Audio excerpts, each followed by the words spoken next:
പട്ടാളത്തിൽ കയറാനുള്ള സാഹചര്യം തുടക്കം മുതൽ ഒന്ന് വിവരിക്കാമോ? തുടക്കം മുതലങ്ങ് പറഞ്ഞു കയറാനുള്ള സാഹചര്യവും പിന്നെ കയറിയ വർഷവും ഒക്കെ. 2001 സെപ്റ്റംബർ 15 ആണ് ഞാൻ പട്ടാളത്തിൽ ജോയിൻ ചെയ്യുന്നത്. എനിക്ക് പട്ടാളത്തെക്കുറിച്ച് വലിയ ജ്ഞാനമൊന്നും ഇല്ലായിരുന്നു. അന്നേരം എൻ്റെ ചേട്ടന് പട്ടാളത്തിൽ കയറണമെന്ന് ഭയങ്കര താല്പര്യം ഉണ്ടായിരുന്നു. അങ്ങനെ അവന് കൂട്ടായിട്ട് എന്നെ പപ്പ പറഞ്ഞു വിട്ടതാണ്, ഡോക്യുമെന്റ്സ് ഒക്കെ ഉണ്ടാക്കാൻ വേണ്ടി, ഒരു കൂട്ടിന് വേണ്ടിയിട്ട്. അങ്ങനെ ഞങ്ങൾ രണ്ടാളും ഡോക്യുമെന്റ്സ് ഒക്കെ ഉണ്ടാക്കി സെലക്ഷന് പോയി. അവിടെ വിക്രം മൈതാനിയിൽ വെച്ചിട്ടായിരുന്നു സെലക്ഷൻ. രാവിലെ 3 മണിയായപ്പോഴത്തേനും ഓട്ടം എല്ലാം തുടങ്ങി. ഞങ്ങൾ പങ്കെടുത്തു. അങ്ങനെ ഓട്ടത്തിൽ പാസ്സായി. പിന്നെ അത് കഴിഞ്ഞ് ഫിസിക്കൽ ഉണ്ടായിരുന്നു, ഫിസിക്കൽ പാസ്സായി. പിന്നെ അടുത്ത ദിവസം മെഡിക്കൽ ഉണ്ടായിരുന്നു, മെഡിക്കൽ പാസ്സായി. പിന്നെ ഏകദേശം ഒരു 10-15 ദിവസത്തിന് ശേഷം റിട്ടേൺ എക്സാം ഉണ്ടായിരുന്നു. അങ്ങനെ അതും പാസ്സായി. ഞാൻ അങ്ങനെ പട്ടാളത്തിൽ സെലക്ട് ആയി. കോൾ ലെറ്റർ വന്നു. അപ്പൊ ചേട്ടന്റെ കൂടെ പോയിട്ട് ചേട്ടായിക്കാണ് സെലക്ഷൻ കിട്ടിയത്? അതെ, ചേട്ടൻ്റെ കൂടെ പോയിട്ട് എനിക്കാണ് സെലക്ഷൻ കിട്ടിയത്. അങ്ങനെ എനിക്ക് പട്ടാളത്തെക്കുറിച്ച് ഒന്നും അറിയില്ലായിരുന്നു. അതുകൊണ്ട് പിന്നെ കോൾ ലെറ്റർ വന്നു കഴിഞ്ഞപ്പോഴത്തേനും അയൽവക്കത്തുള്ള എല്ലാവരും പറഞ്ഞു, നല്ല ലക്കി ചാൻസ് ആണ് എനിക്ക് കിട്ടിയത്, പട്ടാളത്തിൽ ജോലി കിട്ടിയല്ലോ എന്നൊക്കെ പറഞ്ഞ് എല്ലാവരും പറഞ്ഞപ്പോഴത്തേനും ഞാനും അങ്ങ് കോൺഫിഡൻ്റ് ആയി. ഒരു ജോലി കിട്ടിയല്ലോ എന്ന് വിചാരിച്ച്, ഗവൺമെൻറ് ജോലിയല്ലേ. അങ്ങനെ ഞാൻ പോയി. എനിക്ക് റിപ്പോർട്ട് ചെയ്യേണ്ടത് 2021 മെയ് മാസം 20 ആയിരുന്നു. മെയ് മാസം 20 ഞാനും എന്നെ എല്ലാവരും കൂടെ കൊണ്ടയാക്കി. മമ്മിയും പപ്പയും ചേട്ടായും എല്ലാവരും കൂടെ എന്നെ കൊണ്ടയാക്കി വെസ്റ്റ് ഹില്ലിൽ. അവിടെ കൊണ്ടയാക്കി. അവർ വീട്ടിലെത്തി. കുറച്ച് കഴിഞ്ഞപ്പോൾ ഞാനും തിരിച്ച് വീട്ടിലെത്തി. എന്താണെന്ന് വെച്ചാൽ കുറച്ച് ഡോക്യുമെൻസിൻ്റെ കുറവുണ്ടായിരുന്നു. ആ ഡോക്യുമെൻസ് ഒക്കെ ശരിയാക്കിയിട്ട് ജൂലൈ 23 റിപ്പോർട്ട് ചെയ്യാനാണ് എന്നോട് പറഞ്ഞത്. അങ്ങനെ ഞാൻ തിരിച്ച് വീട്ടിലെത്തി. അത് കഴിഞ്ഞ് ജൂലൈ 21 ഡോക്യുമെൻറ്റ്സ് എല്ലാം തന്നെ ഏകദേശം ശരിയായി. കുറച്ച് ഡോക്യുമെൻറ്റ്സ് അറ്റസ്റ്റ് ചെയ്യാനുണ്ടായിരുന്നു. അന്നേരം അതിന് വേണ്ടിയിട്ട് ഞാനും പപ്പയും കൂടി രാവിലെ ഡോക്യുമെൻറ്റ്സ് ഒക്കെ എടുത്ത് വെറ്റിനറി ഡോക്ടറെ അടുത്ത് ഈങ്ങാപ്പുഴ ഹോസ്പിറ്റലിൽ പോയി. അന്നേരം ഹോസ്പിറ്റലിൽ പോയപ്പം ഡോക്ടർ എത്തിയിട്ടില്ലായിരുന്നു. ഒരു 9 മണിയായിരുന്നു. അറ്റൻഡർ മാത്രമേ ഉണ്ടായിരുന്നുള്ളൂ. അന്നേരം ഞാനും പപ്പയും കൂടെ അവിടെ കുറച്ച് നേരം ഇരുന്ന് കഴിഞ്ഞ് കുറച്ച് കഴിഞ്ഞ് പപ്പ ചായ കുടിച്ചിട്ട് വരാമെന്ന് പറഞ്ഞ് പപ്പ പുറത്തേക്ക് അങ്ങ് പോയി.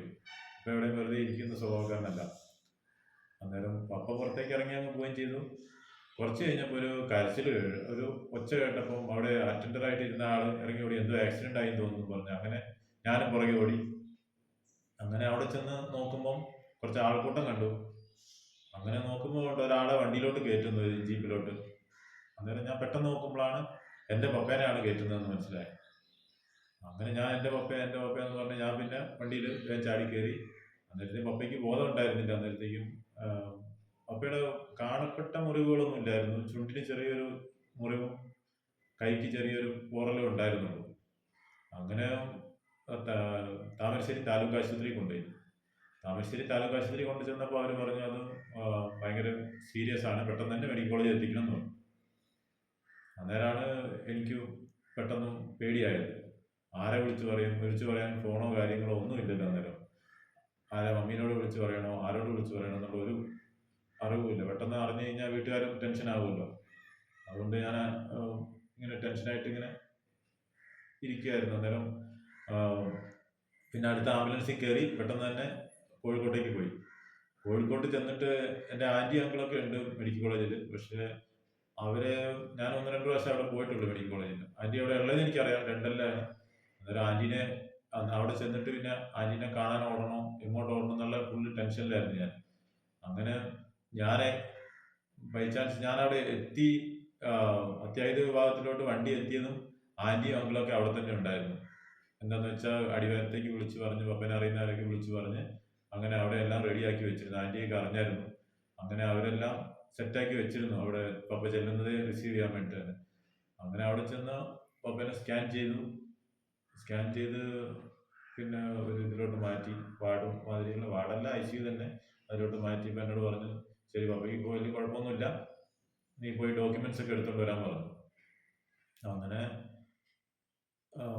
ഞാൻ എൻ്റെ ഒരു കസിൻ്റെ കൂടെ, അന്നേരത്തേക്ക് ചേട്ടായും ഒരു കസിനൊക്കെ വന്നായിരുന്നു അവിടെ, അവരുടെ കൂടെ അന്നേരത്തേക്കും ഞാൻ പിന്നെ ഡോക്യുമെന്റ്സ് എടുക്കാൻ വേണ്ടി ഇങ്ങാപ്പുഴയ്ക്ക് തിരിച്ചു വന്നു. അങ്ങനെ ഡോക്യുമെന്റ്സ് ഒക്കെ എടുത്ത് ഞാൻ തിരിച്ച് 1 മണിയൊക്കെ ആകുമ്പോഴത്തേക്കും തിരിച്ചെത്തി.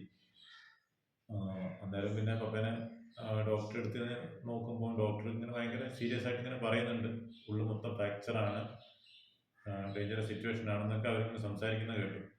പിന്നെ പപ്പനെ ഒന്ന് പോയി കണ്ടു. അതായത് മമ്മീനോട് ആരൊക്കെ ഇൻഡയറക്റ്റ് ആയിട്ട് പറഞ്ഞ് എങ്ങനെയോ സീരിയസ് ആണെന്ന് പറഞ്ഞ മമ്മീനെ കൂട്ടിക്കൊണ്ട് വന്നത്. അങ്ങനെ മമ്മി ഏകദേശം ഹോസ്പിറ്റലിന്റെ താഴെ എത്തിയപ്പോഴത്തേനും പപ്പ മരിച്ചു, 1:45 ആയപ്പോഴത്തേനും. അങ്ങനെ ഒരു ട്രാജഡി ഉണ്ടായി എൻ്റെ പട്ടാളം ജോയിൻ ചെയ്യുന്നതിന് മുൻപ്. പിന്നെ അത് കഴിഞ്ഞ് ഞാൻ പറഞ്ഞു, ഞാനിനി പോകുന്നില്ല, വീട്ടിലാരും ഇല്ലല്ലോ, അതുകൊണ്ട് ഞാൻ പോകുന്നില്ല എന്നുള്ള ഒരു ഡിസിഷനിൽ വരുമായിരുന്നു. അപ്പം എല്ലാവരും കൂടി എന്നെ നിർബന്ധിച്ചു, ഏതായാലും വീട്ടിലിനി വേറെ ആരും നോക്കാനൊന്നും ആരും ഇല്ലല്ലോ, ഇനിയിപ്പോൾ വീട്ടിലെ കാര്യങ്ങളൊക്കെ നോക്കണ്ടേ, എന്തായാലും നിനക്കൊരു ജോലി കിട്ടി, നീ തന്നെ ചെയ്യണ്ടേ എന്നും പറഞ്ഞ് എല്ലാവരും കൂടി എന്നെ 23-ാം തീയതി വെസ്റ്റ് ഹില്ലിൽ കൊണ്ടുപോയി റിപ്പോർട്ട് ചെയ്യിപ്പിച്ചു. എന്നിട്ട് അവിടുന്ന് ഒരു 45 ദിവസം അവർ ലീവ് സാങ്ഷൻ ചെയ്ത് തന്നു. അങ്ങനെ ഞാൻ തിരിച്ച് വീട്ടിലെത്തി. പിന്നെ പപ്പയുടെ 41 കഴിഞ്ഞ് പിന്നീട് പോയി റിപ്പോർട്ട് ചെയ്തു വെസ്റ്റ് ഹില്ലിൽ. അങ്ങനെ എനിക്ക് നാസിക് റോഡ് ക്യാമ്പാണ് എനിക്ക് സെൻറ്ററായിട്ട് കിട്ടിയത്. അവിടേക്ക് ഞാൻ പുറപ്പെട്ടു. ആദ്യമായിട്ടാണ് ഞാൻ ട്രെയിന് കാണുന്നതും അതിൽ കയറുന്നതും. ആ സമയത്ത് കടലുണ്ടി പാലം തകർന്നു കിടക്കുന്ന സമയമായിരുന്നു. അതുകൊണ്ട് മംഗലാപുരം പോയി അവിടുന്ന് പിന്നെ പോകണമായിരുന്നു, ഡയറക്റ്റ് ട്രെയിനൊന്നും ഇല്ലായിരുന്നു. അങ്ങനെ ഞാൻ മംഗലാപുരം പോയി ഒറ്റയ്ക്ക്. പിന്നെ അവിടുന്ന് വേറെ അവിടെ ഒരു പട്ടാളക്കാരനെ കണ്ടു. അന്നേരം അവർ വാറണ്ടൊക്കെ കാണിച്ച് കഴിഞ്ഞപ്പോൾ അവർ പറഞ്ഞു, ഇന്ന ട്രെയിൻ വരും, അതിൽ കയറിയാൽ മതി. അങ്ങനെ ഞാൻ അന്ന് ഒരു വൈകുന്നേരം ആയപ്പോൾ ട്രെയിനിൽ കയറി. പിറ്റേ ദിവസം നാസിക്കിലെത്തി. അവിടെ ട്രെയിനിങ്ങിന് ജോയിൻ ചെയ്തു. പിന്നീട് ട്രെയിനിൽ പോയപ്പോൾ ഉണ്ടായ ആ ഒരു അനുഭവം, ഫസ്റ്റ് ടൈം അല്ലേ ട്രെയിനിൽ പോകുന്നത്, അപ്പോൾ ആ ഒരു ട്രെയിനിൽ പോകുമ്പോൾ രാത്രിയിലൊക്കെ ട്രെയിനിൽ ഇരിക്കാന്ന് പറഞ്ഞാൽ ഒരുപാട് ആൾക്കാരുണ്ടായിരുന്നു. ജനറൽ കമ്പാർട്ട്മെന്റ് ആയിരുന്നു, അതിനകത്ത് തിക്കിത്തിരക്കിയ ജനറൽ കമ്പാർട്ട്മെന്റ് ആയിരുന്നു. അന്നേരം എനിക്ക് ബ്രെഡും ജാമൊക്കെ തന്നിട്ടുണ്ടായിരുന്നു പോകുന്ന വഴി കഴിക്കാൻ. പക്ഷെ എനിക്കത് അതിൻ്റെ ഉള്ളിൽ ഇരുന്ന് കഴിക്കാനൊക്കെ നാണക്കേടായിട്ട് ഞാനൊന്നും കഴിക്കാതെയാണ് പോയത്. അങ്ങനെ അവിടെ അത് ട്രെയിനിങ് സെന്ററിൽ പോയിട്ടാണ് കഴിച്ചത്. അങ്ങനെ പിന്നെ ഞാൻ ട്രെയിനിങ് സെന്ററിലെത്തി. അവിടുന്ന് പിന്നെ ട്രെയിനിങ് സ്റ്റാർട്ടായി. പിന്നെ ഏകദേശം 8-9 മാസത്തോളം ട്രെയിനിങ് ഉണ്ടായിരുന്നു. അത് കഴിഞ്ഞ് ഞങ്ങൾക്ക് ബേസിക് കഴിഞ്ഞ് ഒരു ലീവൊക്കെ കിട്ടുന്നതായിരുന്നു. പക്ഷെ ഞങ്ങൾക്ക് അതൊന്നും കിട്ടിയില്ല. അവിടെ കാർഗിൽ യുദ്ധത്തിൻ്റെ പ്രശ്നങ്ങളൊക്കെ നടന്നുകൊണ്ടിരുന്നതുകൊണ്ട് ഞങ്ങൾ ഡയറക്റ്റ് ആയിട്ട് തന്നെ അഡ്വാൻസിലോട്ട് വിട്ട് അവിടുന്ന് അഡ്വാൻസ് ട്രെയിനിങ് കഴിഞ്ഞ് നേരെ പോസ്റ്റിംഗ് വിടുകയാണ് ചെയ്തത്.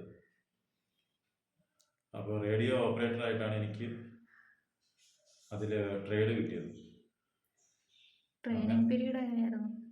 ട്രെയിനിങ് പീരീഡ് നല്ല ബുദ്ധിമുട്ടുള്ള ഒരു സമയമായിരുന്നു. ആരും ഒരു സിമ്പതി ആരിൽ നിന്നും പ്രതീക്ഷിക്കാത്തൊരു ടൈമായിരുന്നു അത്. എന്താ വെച്ചാൽ അതിൽ ബുദ്ധിമുട്ട് എത്ര ഉണ്ടെങ്കിലും നമ്മളെല്ലാവരും കൂടെ ഒരുമിച്ച് കുറേ ആൾക്കാരുണ്ടാവില്ല, അതിൽ എല്ലാവരും കൂടെ ഒരുമിച്ചാണല്ലോ ചെയ്യുന്നത്. പിന്നെ കുറേ കഷ്ടപ്പാട്, ഉറക്കം ഉണ്ടാവില്ല, പിന്നെ ഫിസിക്കലായിട്ട് ഭയങ്കരമായിട്ട് അവർ നമ്മളെ ബുദ്ധിമുട്ടിക്കും, പിന്നെ അടിയും ഇടിയും എല്ലാം കിട്ടും അന്നേരം. പിന്നെ എല്ലാവരും ഒരുമിച്ച് ചെയ്യുന്നത് കൊണ്ട് നമുക്കൊരു ആശ്വാസം. ഒരാൾ തെറ്റ് ചെയ്താൽ എല്ലാവർക്കും പണിഷ്മെൻ്റ് ആണ്. പിന്നെ അങ്ങനെ ട്രെയിനിങ് കഴിഞ്ഞു എന്ന് പറയാം. ട്രെയിനിങ്ങിനെ കുറിച്ച് പറയുകയാണെങ്കിൽ ഒരുപാട് പറയേണ്ടി വരും. എന്താ വെച്ചാൽ അത് കുറേ ഡിഫിക്കൽട്ട് സിറ്റുവേഷൻസ് ഒരുപാട് ഉണ്ടായിട്ടുണ്ട്. പക്ഷെ കുറേ പേര് അതിൽ നിന്ന് തിരിച്ച് ഓടിപ്പോകുന്നവരൊക്കെ ഉണ്ട്. പക്ഷെ നമുക്ക് ഇവിടേക്ക് ഓടി വന്നു കഴിഞ്ഞാലും ജീവിക്കാൻ വേറൊരു മാർഗം ഇല്ലാത്തത് കൊണ്ട് അവിടെ തന്നെ പിടിച്ചു നിന്നു. ട്രെയിനിങ് കഴിഞ്ഞു. ഫസ്റ്റ് പോസ്റ്റിംഗ് കിട്ടിയത് ജമ്മുവിലോട്ടാണ്.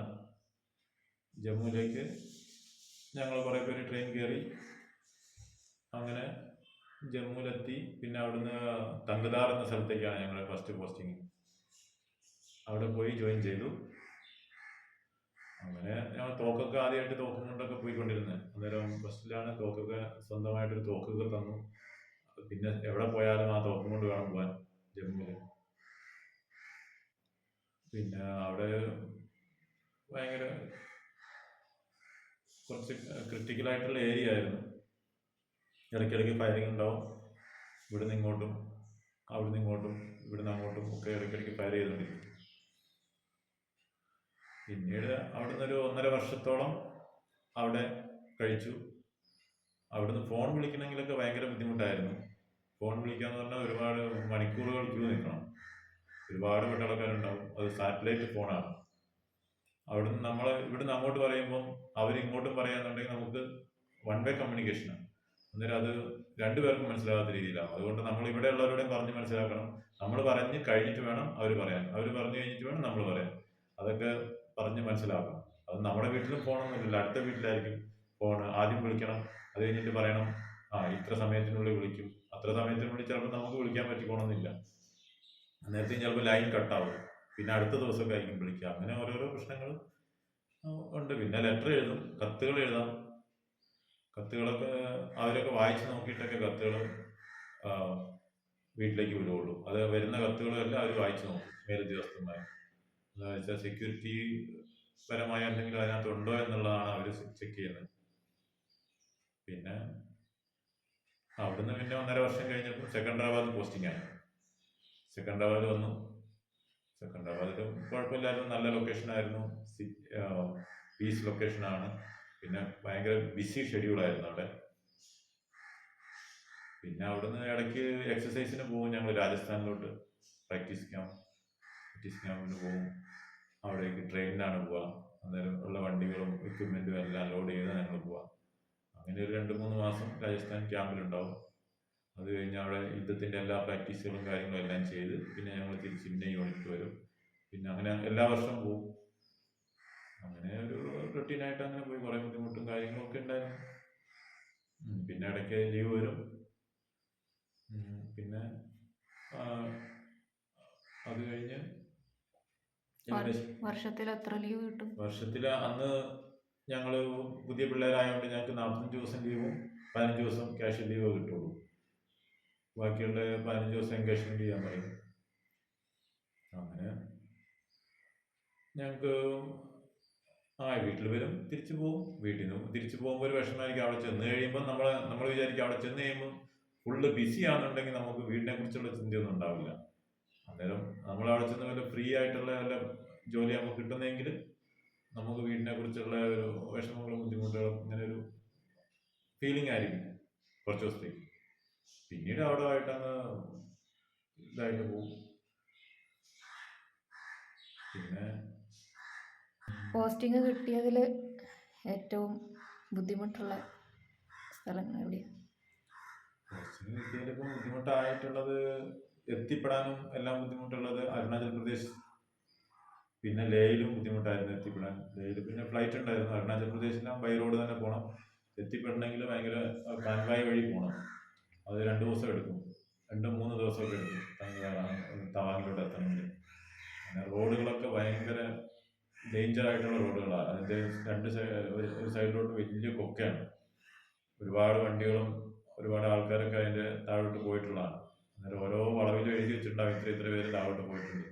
അല്ലാതെ അവരെ എടുക്കാനും ഒന്നും പറ്റില്ല. അത്രയും ആഴമാണ് അവിടെ. അങ്ങനത്തെ സ്ഥലങ്ങളുടെ സൈഡിൽ കൂടെയാണ് പോകുന്നത്. അതൊരു ചെറിയൊരു ടെൻഷനൊന്നും കാര്യങ്ങളൊന്നും അന്നേരം നമ്മൾ അതിനെക്കുറിച്ച് ചിന്തിക്കുന്നില്ലല്ലോ. അങ്ങനെ പോയിക്കൊണ്ടിരുന്ന ആ വഴിക്ക്. പിന്നെ അവിടെ ഏറ്റവും ഹൈറ്റിലുള്ള 4722 എന്ന് പറഞ്ഞൊരു പോസ്റ്റ് ഉണ്ട്. അവിടെയായിരുന്നു എന്നെ ആദ്യം അങ്ങോട്ടേക്ക് വിട്ടത്. അത് ചൈന ബോർഡറാണ്. അന്നേരം അത് ഭയങ്കര ഹൈറ്റിലാണ്. അവിടെ ഭയങ്കര ഓക്സിജൻ്റെ ഒക്കെ ഒരുപാട് പ്രശ്നമുണ്ട്. ഓക്സിജൻ വളരെ കുറവാണ്. അവിടെ മരങ്ങളൊന്നുമില്ല. ഏകദേശം ആ മലയുടെ പകുതി വരെ എന്തെങ്കിലും ഒരു ചെടികളോ ഒരു പച്ചപ്പ് പോലും ഉള്ളൂ. അതിൻ്റെ മുകളിലേക്ക് കല്ല് മാത്രമേ ഉള്ളൂ. അന്നേരം അതിൻ്റെ മുകളിൽ പോയി അതിൻ്റെ ഒരു FRP എന്ന് പറഞ്ഞ സാധനമുണ്ട് അവിടെ. അതിൻ്റെ ഉള്ളിലാണ് ഞങ്ങൾ താമസിക്കുന്നത്. അവിടെ ഒരു എക്യുപ്മെൻ്റ് ഉണ്ട് ഞങ്ങളുടെ, അത് ഓടിക്കാൻ വേണ്ടിയിട്ടാണ് ഞങ്ങളവിടെ ഡ്യൂട്ടി നോക്കുന്നത്. അന്നേരം അവിടേക്ക് ആ എക്യുപ്മെൻറ്റിന് വേണ്ടിയിട്ടുള്ള ഡീസലും പിന്നെ ഭക്ഷണ സാധനങ്ങളും എല്ലാം ഞങ്ങൾ ചുമന്ന് അവിടെ എത്തിക്കണം. അത് രാവിലെ ചുമക്കാൻ തുടങ്ങി കഴിഞ്ഞ് കഴിഞ്ഞാൽ ഒരു ട്രിപ്പ് പോകണമെങ്കിൽ തന്നെ, ഒരു ട്രിപ്പ് രാവിലെ ഇവിടുന്ന് എടുത്ത് മുകളിലെത്തണമെങ്കിൽ ഒരു 2 മണി 3 മണിയാവും മുകളിലെത്തി കഴിയുമ്പോഴത്തേക്കും. അത്രയും ഒരു 4-5 സ്റ്റെപ്പ് വെക്കുമ്പോഴത്തേക്കും നമ്മൾ ശ്വാസം മുട്ടിയിട്ട് ഇരിക്കും. അങ്ങനെ കഷ്ടപ്പെട്ടാണ് ഞങ്ങൾ അതിൻ്റെ മുകളിൽ എത്തിക്കൊണ്ടിരുന്നത്. മുകളിൽ പ്രത്യേകിച്ച് പണിയൊന്നുമില്ല. അവിടെ നമ്മുടെ കാര്യങ്ങൾ മാത്രം നോക്കിയാൽ ഭക്ഷണം ഉണ്ടാക്കുക, പാകം ചെയ്യുക, ഇരിക്കുക, അതേ ഉള്ളൂ. പക്ഷേ മുകളിലേക്ക് എത്തിപ്പെടുന്നത് ഭയങ്കര ബുദ്ധിമുട്ടായിരുന്നു. പിന്നെ ഓക്സിജന്റെ പ്രശ്നം ഓൾറെഡി ഉണ്ട് അവിടെ. പിന്നീട് അവിടുന്ന് വന്നു. അത് കഴിഞ്ഞ് പിന്നെ ലേയിൽ പോസ്റ്റിംഗ് ആയ നേരത്തേക്ക് ഞാൻ ഏവിയേഷൻ യൂണിറ്റിൽ പോസ്റ്റിംഗ് ആയി. ഏവിയേഷൻ യൂണിറ്റിൽ ഒരു 8-9 വർഷത്തോളം ഞാൻ ഉണ്ടായിരുന്നു. ഹെലികോപ്റ്റർ വിഭാഗം. അങ്ങനെ അത് ലേയിലായിരുന്നു പോസ്റ്റിംഗ്. അവിടെ കുഴപ്പമൊന്നുമില്ലായിരുന്നു. അവിടെ ഓക്സിജന്റെ പ്രശ്നമുണ്ട്. അവിടെ പിന്നെ ഫ്ലൈറ്റിൽ ചണ്ഡീഗഡിൽ നിന്ന് ഫ്ലൈറ്റിലായിരുന്നു പോയിക്കൊണ്ടിരുന്നത്. ചണ്ഡീഗഡിൽ നിന്ന് ഫ്ലൈറ്റിന് ലേയിൽ പോയി ഇറങ്ങും. പിന്നെ അവിടെ തൊട്ടടുത്ത് തന്നെയായിരുന്നു ഞങ്ങളുടെ യൂണിറ്റ്. പിന്നെ അവിടുന്ന് ലീവ് പോകാനൊക്കെ ഭയങ്കര ബുദ്ധിമുട്ടായിരുന്നു. ലീവ് പോകാൻ പല ദിവസങ്ങളിൽ ഫ്ലൈറ്റിന് വേണ്ടിയിട്ട് ഞങ്ങൾ വന്ന് കാത്തു നിൽക്കും. പിന്നെ ഫ്ലൈറ്റ് വരാതെ പിന്നെ തിരിച്ചു പോകും. പിന്നെയും വരും, രാവിലെ 4 മണിക്ക് കഴിഞ്ഞിട്ട് വരും. പിന്നെയും ഫ്ലൈറ്റിന് അന്ന് നമുക്ക് ചാൻസ് കിട്ടിയില്ലെങ്കിൽ പിന്നെ തിരിച്ചു പോകേണ്ടി വരും. അങ്ങനെ ഒരുപാട് ബുദ്ധിമുട്ടിയിട്ടാണ് അവിടുന്ന് പോക്കും വരവും ഒക്കെ നടത്തിക്കൊണ്ടിരുന്നത്. പിന്നെ അവിടെ തണുപ്പുള്ള ഭയങ്കര തണുപ്പ്. ഇവിടുന്ന് നമ്മൾ ഫ്ലൈറ്റിൽ അങ്ങോട്ട് ചെന്ന് ഇറങ്ങുമ്പോൾ തന്നെ ഒരു ഫ്രിഡ്ജിന്റെ ഉള്ളിലോട്ട് നമ്മൾ ഇറങ്ങുന്ന മാതിരി ഇരിക്കും നമുക്ക് ഫീലിംഗ്. അവിടെ ഒരു പച്ചപ്പും കാര്യങ്ങളും ഒന്നുമില്ല, വെറും മലകൾ മാത്രം. അതും ഐസ് സമയത്ത് ചെല്ലുന്നെങ്കിൽ മൊത്തം ഐസ് ഇങ്ങനെ വീണിങ്ങനെ കിടക്കുകയായിരിക്കും. അന്നേരം നമുക്ക് ഒന്നും ഇവിടുന്ന് ഈ ചൂടത്തുനിന്ന് അങ്ങോട്ടേക്ക് ചെന്ന് അവിടെ ചെന്നൊരു ഫ്രിഡ്ജിൻ്റെ ഉള്ളിലോട്ട് ഇറങ്ങുന്ന ഒരു ഫീലിംഗാണ് നമുക്ക് ഉണ്ടാകുക. ഓക്സിജനും കുറവ്. അങ്ങനത്തെ ഒരു സിറ്റുവേഷനാണ് അവിടെ. അപ്പോൾ അവിടെ താമസിക്കുന്നത് ടിൻ ഷീറ്റുകളും കാര്യങ്ങളൊക്കെ ആയിട്ടുള്ള മരത്തിന്റെ ഒരു ഭിത്തിയൊക്കെ മരത്തിന്റെ ആയിരിക്കും. അന്നേരം ആ മരത്തിന്റെ ഭിത്തിയൊക്കെ ആയിട്ട് ഇങ്ങനെ അതാകുമ്പം തണുപ്പിനെ കവർ ചെയ്യാൻ വേണ്ടിയിട്ടുള്ള സിറ്റുവേഷനിലുള്ള ബിൽഡിങ്ങുകളായിരിക്കും അവിടെ ഉള്ളത്. പിന്നെ ഭയങ്കര എലിശല്യം ഉണ്ട് അവിടെ. അവിടെ ഇങ്ങനെ കിടന്നുറങ്ങുമ്പോൾ ചിലപ്പോൾ എലി നമ്മുടെ ചെവി കൂടെ വന്ന് കടിച്ചിട്ടൊക്കെ പോകും. അത്രയും എലികളാണ്. എന്തോ ഒരു എലികളാണ് അവിടെ. ഒരുപാട് എലിശല്യം ഉണ്ട് അവിടെ. പിന്നെ പട്ടിശല്യം ഉണ്ട്. പട്ടികളുണ്ടാവും ഇഷ്ടമായി. പട്ടികളൊക്കെ പേടിക്കണം. നമ്മുടെ അവിടെ ഓരോരുത്തർ ഡ്യൂട്ടിക്കൊക്കെ ഒറ്റയ്ക്ക് പോകുമ്പോൾ പട്ടികളെ അറ്റാക്ക് ചെയ്യുന്നുണ്ട്. അറ്റാക്ക് ചെയ്ത് കൊന്ന ചരിത്രമൊക്കെ ഉണ്ട് അവിടെ കുറേ പേരെയൊക്കെ. പിന്നെ കൊച്ചു കുട്ടികളൊക്കെ പട്ടികൾ കടിച്ചു കീറി കൊന്ന ഇതൊക്കെ ഉണ്ട്. പട്ടികൾ ഭയങ്കര ഡേഞ്ചറാണ്. ഒരുപാട് പട്ടികളുണ്ടാവും. ഒരു 10-25 പട്ടികൾ ഒരുമിച്ചായിരിക്കും. അത് ഒരു പട്ടി എന്ന് പറയുമ്പോഴത്തേക്ക് അടുത്ത പട്ടി എല്ലാം കൂടി വന്ന് അറ്റാക്ക് ചെയ്യും. ഭയങ്കര ഡേഞ്ചറാണ് അവിടെ. അതുകൊണ്ട് ഒറ്റയ്ക്കൊക്കെ രാത്രി പുറത്തിറങ്ങി നടക്കാന്ന് പറഞ്ഞാൽ ബുദ്ധിമുട്ടാണ്. എന്തെങ്കിലും വഴിയും കാര്യങ്ങളൊക്കെ ആയി ശ്രദ്ധിച്ചിട്ട് വേണം നമ്മൾ പോകാൻ. മഞ്ഞ് വീണ് നടക്കുമ്പം വഴികളൊക്കെ മനസ്സിലാക്കുന്നതിന് ഓരോ സ്ഥലത്തേക്ക് ഇങ്ങനെ മഞ്ഞ് വീണ് നടക്കുമ്പോൾ ഞങ്ങൾ റോഡുകൾ മനസ്സിലാകുന്നതിന് വേണ്ടി ആദ്യം കേബിൾ കെട്ടിയിട്ടുണ്ടാവും. കേബിൾ ഇങ്ങനെ സൈഡിൽ കൂടെ ഇങ്ങനെ കെട്ടി വഴിക്ക് മനസ്സിലാക്കാൻ വേണ്ടി കെട്ടിയിട്ടുണ്ടാവും. എന്ന് വെച്ചാൽ വലിയ മഞ്ഞ് വീഴ്ച ഉണ്ടായി കഴിഞ്ഞ് കഴിഞ്ഞാൽ കുഴി ഏത് റോഡ് ഏതെന്നൊന്നും ഓർമ്മ ഉണ്ടാവില്ല. അതുകൊണ്ട് ഞങ്ങളിങ്ങനെ കേബിൾ ആദ്യം കെട്ടി വെച്ചിരിക്കും. അന്നേരം മഞ്ഞ് വീണ് കഴിയുമ്പോൾ ആ കേബിളിന്റെ സൈഡിൽ പിടിച്ച് മുന്നിലുള്ള ആൾ ഒരു സിംഗിൾ ലൈൻ ആയിട്ടാണ് പോവാം. മുന്നിലുള്ള ആളിങ്ങനെ ഒരു വടി വെച്ച് ഇങ്ങനെ കുത്തിയൊക്കെയാ പോവാ. അങ്ങനത്തെ വഴികളിൽ കൂടെ. അവിടുന്ന് പിന്നെ പോസ്റ്റിങ് പിന്നെ കിട്ടിയത് എങ്ങോട്ടേക്ക്? അവിടുന്ന് പോസ്റ്റിങ് പിന്നെ പഞ്ചാബ് ജലന്ധറിലോട്ടാണ് പോസ്റ്റിങ് കിട്ടിയത്. ജലന്ധറിൽ പിന്നെ കുഴപ്പമില്ല. ചൂട് കാലത്തൊക്കെ ഭയങ്കര ചൂടാണ്. പക്ഷെ ഇവിടുത്തെ മാതിരി ഹ്യൂമിഡിറ്റി ചൂടല്ല. അവിടെ ചൂട് 50 ഡിഗ്രി വന്നാലും നമുക്ക് ഏകദേശം സഹിക്കാൻ പറ്റും, കുഴപ്പമില്ലാതെ. ഡ്യൂട്ടിയൊക്കെ ഏത് സമയത്ത് തുടങ്ങുന്നത്? രാവിലെ എപ്പോൾ തുടങ്ങും? ഏത് സമയം വരെ? രാവിലെ ഏത് സമയം ഡ്യൂട്ടി എപ്പോൾ തുടങ്ങും എന്നുള്ളതില്ല. നമ്മൾ എല്ലാം 24 hours ഡ്യൂട്ടിക്കാരാണ് പട്ടാളത്തിൽ. അത് ഏത് സമയത്തും തുടങ്ങാം. ചിലപ്പം റെസ്റ്റ് ആയിരിക്കും, ചിലപ്പം ഫുൾ ടൈം 24 ഹവേഴ്സും ചിലപ്പോൾ ഡ്യൂട്ടി ആയിരിക്കും. അന്നേരം രാവിലെ നോർമൽ ഷെഡ്യൂൾ ആണെന്നുണ്ടെങ്കിൽ രാവിലെ 6 മണിയാകുമ്പോൾ PT തുടങ്ങും. PT തുടങ്ങി കഴിഞ്ഞാൽ 1 മണിക്കൂർ PT ഉണ്ടാവും, 1-1.25 മണിക്കൂർ. അത് കഴിഞ്ഞ് പിന്നെ PT കഴിഞ്ഞ് കഴിയുമ്പോൾ പിന്നെ അടുത്ത ബ്രേക്ക്ഫാസ്റ്റ് കഴിച്ച് പിന്നെ അടുത്ത പാർട്ടായി അതിൽ എന്തെങ്കിലും ട്രേഡിൻ്റെ ക്ലാസ്സുകൾ, വേറെ കോമൺ ആയിട്ടുള്ള ക്ലാസ്സുകൾ, പട്ടാളത്തിനെ കുറിച്ചുള്ള ക്ലാസ്സുകൾ, കോമൺ ട്രേഡിനുള്ള ക്ലാസ്സുകൾ ഉണ്ടാവും ചിലപ്പോൾ അല്ലെങ്കിൽ നമ്മുടെ സ്വന്തം ട്രേഡിനുള്ള ക്ലാസ്സുകൾ ഉണ്ടാവും, അല്ലെങ്കിൽ എന്തെങ്കിലും വർക്കിംഗ് കാര്യങ്ങളുണ്ടാവും, ഏരിയ മെയിൻ്റനൻസ്, അങ്ങനെ എന്തെങ്കിലുമൊക്കെ പണി അവർ കണ്ടുവച്ചിട്ടുണ്ടാവും. എന്തെങ്കിലുമൊക്കെ വർക്കുകൾ ഉണ്ടാവും എപ്പോഴും. അല്ലെങ്കിൽ എവിടെയെങ്കിലും പോകാനോ പുറത്തേക്ക് പോയിട്ട് എന്തെങ്കിലും സാധനങ്ങൾ മേടിക്കാനോ എന്തെങ്കിലുമൊക്കെ പണികൾ നമുക്ക് കിട്ടും ഓരോ ദിവസവും. പിന്നെ സ്കൂൾ ബസ്സിൽ പോകാൻ ചിലപ്പം അങ്ങനെ എന്തെങ്കിലും വർക്ക് അവർ നമുക്ക് എന്ന് തരും. അത് കഴിഞ്ഞ് പിന്നെ വർക്ക് കഴിഞ്ഞ് വന്നു കഴിഞ്ഞ് പിന്നെ ഇടയ്ക്ക് ലഞ്ചിന് സമയം കിട്ടും ഇടയ്ക്ക്. അത് കഴിഞ്ഞ് പിന്നെ വൈകുന്നേരം പിന്നെയും ഇതേമാതിരി തന്നെ വർക്കിങ് കാര്യങ്ങളും ഒക്കെ ആയി നൈറ്റ് ഡ്യൂട്ടി ഉണ്ടാവും. അങ്ങനെ ടൈം പാസ് ആവും. ചില ഞായറാഴ്ചകളിൽ ഫ്രീ ആയിട്ട് കിട്ടും, ചില ഞായറാഴ്ചകളിൽ വർക്കിംഗ് ഉണ്ടാവും, ഡ്യൂട്ടി ഉണ്ടാവും ചിലപ്പോൾ. അങ്ങനെ നമ്മുടെ ഒരു കുടുംബം മാതിരിയാണ് പട്ടാളം നമുക്ക്. ഇപ്പോൾ ഈ പുറത്ത് നമ്മൾ ഇത്രയും 17-17.5 വയസ്സ് വരെ ഇവിടെ ജീവിച്ചു, അത്രയും കാലം തന്നെ പട്ടാളത്തിലും അതേ ജീവൻ തന്നെ നമ്മൾ നയിക്കുന്നത്. അതേ അത്രയും ആൾക്കാരൊക്കെ ആയിട്ട് അത്ര കമ്മിറ്റഡും നമ്മൾ അറിയുന്ന ആൾക്കാരൊക്കെ ആയിട്ട് എപ്പോഴും ഒരു കുടുംബം മാതിരി തന്നെയാണ് നമുക്ക് അവിടെ ഫീൽ ചെയ്യുക. എല്ലാ കാര്യത്തിനും അതിന് നമ്മൾ നമ്മുടെ മുകളിലുള്ളവരോട് പറയാം, താഴെയുള്ളവരുടെ പ്രശ്നങ്ങൾ നമ്മൾ സോൾവ് ചെയ്യണം. അങ്ങനെ നമ്മുടെ ഒരു കുടുംബത്തിന്റെ ഫീലാണ് നമുക്ക് അവിടെ ഉണ്ടാവുക. പോസ്റ്റിംഗ് കിട്ടിയത് ഏറ്റവും നല്ല സ്ഥലം എന്ന് തോന്നുന്നത് എവിടെയായിട്ടാണ് തോന്നിയിട്ടുള്ളത്? പോസ്റ്റിംഗ് കിട്ടിയത് നല്ല സ്ഥലം എന്ന് പറയുമ്പോൾ സ്ഥലങ്ങൾ നല്ലതാണ്. ഇവിടെ സെക്കൻഡറാബാദ് നല്ല സ്ഥലമാണ്, അവിടെ ഒരുപാട് നല്ല നല്ല ഇതൊക്കെ ഉണ്ട്. പക്ഷെ അവിടേക്ക് ഞങ്ങൾ ചെല്ലുമെന്ന് പറഞ്ഞാൽ ഞങ്ങൾ റിക്രൂട്ട്സ് ആയിരുന്നു എന്ന് പറഞ്ഞാൽ അന്നേരം ജോയിൻ ചെയ്ത പിള്ളേരല്ല. അന്നേരം ഞങ്ങൾക്ക് അന്നേരം കുറച്ച് കൂടുതൽ വർക്ക് ഉണ്ടായിരുന്നു, ഫുൾ ടൈം ബിസി ആയിരുന്നു, ബിസി ലൊക്കേഷനാണ്. അതേസമയം ലൊക്കേഷനൊക്കെ നല്ലതാണ്, പക്ഷെ നമ്മൾ ബിസിയാണെന്നേ ഉള്ളൂ. പിന്നെ ജലന്ധർ നല്ലതാണ്, എല്ലാ സ്ഥലങ്ങളും മിക്കവാറും നല്ല സ്ഥലങ്ങളാണ്. ബുദ്ധിമുട്ട് കുറവെന്ന് പറഞ്ഞാൽ ബീച്ച് ലൊക്കേഷൻ ആയിരിക്കും, അവിടെ ആയിരിക്കും കുറച്ചും കൂടെ ബുദ്ധിമുട്ട്. നമുക്ക് കുറച്ച് ഫ്രീ സ്റ്റൈൽ ആയിരിക്കും, നമുക്ക് കുറച്ച് ആൾക്കാരെ കാണാനൊക്കെ പറ്റും. അല്ലാത്ത സ്ഥലങ്ങളിൽ എന്ന് പറഞ്ഞു കഴിഞ്ഞാൽ ജനങ്ങളുമായിട്ട് ഒരു ബന്ധവും ഇല്ല, ഒന്നുമില്ല. നമ്മൾ ഏതെങ്കിലും ഒരു കാട്ടുമൂലയിലായിരിക്കും ചെന്നുവിടുക. അവിടെ ഒരു സാധനങ്ങളൊന്നും കിട്ടില്ല, ഫ്രഷ് ആയിട്ടുള്ള ഒരു സാധനം കിട്ടില്ല, പച്ചക്കറി കിട്ടില്ല, നോൺ വെജ് കിട്ടില്ല, ഒന്നും കിട്ടില്ല. അവിടെ എല്ലാം ഫ്രഷ് അല്ല, എല്ലാം പാക്ക്ഡ് ആയിട്ടാണ് വരിക. ഫ്രഷ് ആയിട്ട് കിട്ടാൻ വേണ്ടിയിട്ട് നമ്മളിങ്ങനെ കൊതിക്കും അവിടേക്ക്. അപ്പോൾ ഒരു പട്ടാളക്കാരൻ്റെ ജീവിതം എങ്ങനെയൊക്കെയാണെന്നുള്ളത് കുറച്ച് കാര്യങ്ങളൊക്കെ മനസ്സിലാക്കാൻ പറ്റി. അപ്പോൾ എനിക്ക് കുറേയൊക്കെ കേട്ടറിയാം, പിന്നെ കുറേയൊക്കെ അവിടെ പോയി നിന്ന് കണ്ടറിയാം. ഞാൻ എൻ്റെ ഹസ്ബൻഡിനോട് തന്നെയാണ് ഞാനിത് ചോദിച്ച്, അത് കുറച്ച് പേർക്കെങ്കിലും അറിയാത്തവരുണ്ടാവുമല്ലോ, അപ്പോൾ അറിയാത്തവർ അറിഞ്ഞോട്ടെ എന്ന് വിചാരിച്ചിട്ടാണ് ഇങ്ങനെ ഒരു വീഡിയോ ചെയ്തത്.